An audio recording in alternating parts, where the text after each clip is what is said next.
श्री स्वामी समर्थ। अक्कलकोटमध्ये एक गरीब भक्त होता स्वामींचा, पण मनाने तो खूप श्रद्धावान होता। त्याचं नाव होतं नामदेव।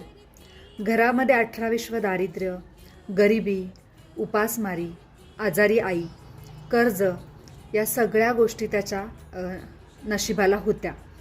पण तरीही तो रोज स्वामींची सेवा करायचा, रोज स्वामींचं नाव घ्यायचा। तरीही त्याच्या मुखावर कधीच तक्रार नव्हती।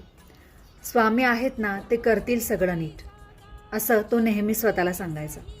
एके दिवशी नामदेवावर खूप मोठं संकट कोसळलं।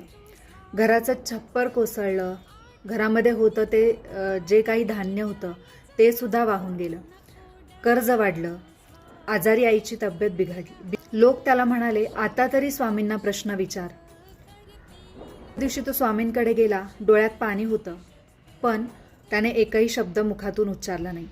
स्वामींनी त्याच्याकडे पाहिलं आणि ते रागात ओरडले, इथून चालता हो।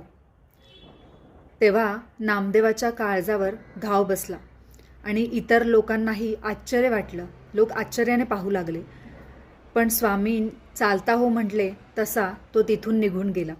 निघून जा म्हटल्यानंतर तो तिथून गेला।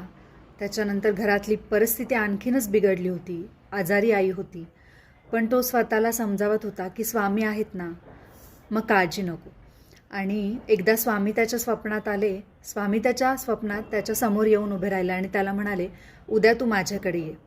दुसऱ्या दिवशी उठून तो स्वामींकडे गेला आणि स्वामी त्याला म्हणाले, तुला माझा राग नाही आला का?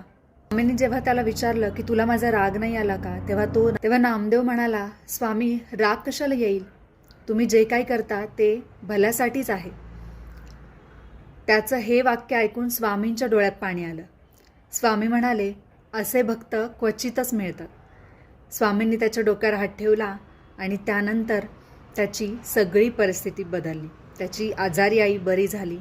त्याच्यावर जे काही कर्ज होतं ते कर्ज फेडण्यासाठी त्याच्यासमोर मार्ग खुले झाले आणि त्याची परिस्थितीही सुधारली। स्वामी आपल्या भक्तांची परीक्षा घेत असतात, पण त्यांची साथ कधीच सोडत नाहीत।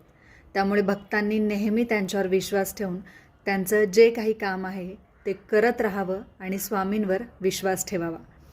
श्री स्वामी समर्थ।